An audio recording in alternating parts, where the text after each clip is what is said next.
मनस करक सक मार्त धन ईस अंधु अंडाय, अंडाय से मतलब अंड, आय मतलब आवे, ठीक है ना।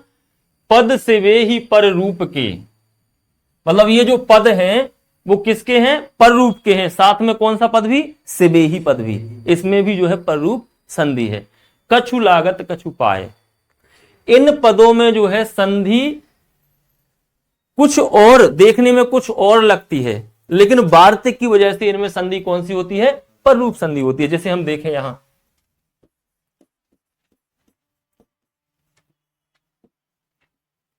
मनस धन ईसा बराबर क्या होता है, मनीषा।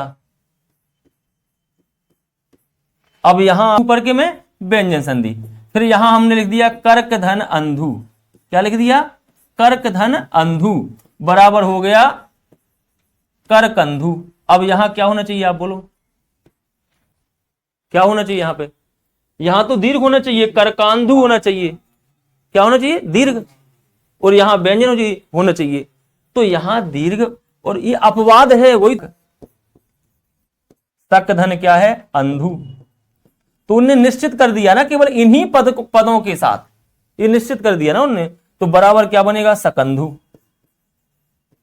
जबकि होना क्या चाहिए, दीर्घ हो रही है तो क्या होना चाहिए, सकांधु, क्या होना चाहिए, सकांधु, लेकिन होता है सकंधु। तो मार्त धन अंडा बराबर क्या होगा, मारतांडा होना चाहिए, दीर्घ संधि होना चाहिए यहां पे, लेकिन क्या बनता है, मारतंड, क्या बनता है, मारतंडा।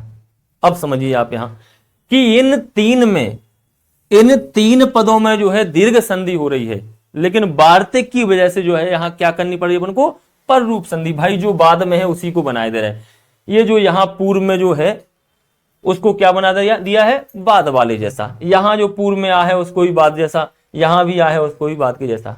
यहां भी मनस में देखें, यहां व्यंजन संधि प्रतीत हो रही है, लेकिन यहां क्या है, पर रूप संधि है। सा जो है क्या बना दिया अपन ने, ई बना दिया, तो बराबर हो गया मनीषा। मनीषा माने बुद्धि, ठीक है। तो केवल इन चार पदों में ही आपको याद रखना है कि इन चार पदों में कौन सी संधि है, पर रूप संधि है। और इस दोहे को याद कर लेना, मनस करक सक मार्त धन ईस अंधु अंडाय पद सिबे ही पर रूप के कछु लागत कछु पाए। अब इस सिबे ही पद को भी देख लो, क्या बनेगा आपका, शिव धन ए ही, शिव धन ए ही बराबर क्या बनेगा, आ और ए मिलकर के क्या होना चाहिए, वृद्धि होना चाहिए, होना चाहिए वृद्धि संधि। तो यहां वृद्धि संधि का निषेध है और क्या है, पर रूप संधि, तो बराबर क्या होता है, सिबे ही। अधिकांशतः ऐसे ही शब्दों को पूछा जाता है परीक्षाओं में, बराबर सिबे ही, जबकि बनना चाहिए सिवई ही, वहां पर जो है आपकी दो मात्रा होना चाहिए।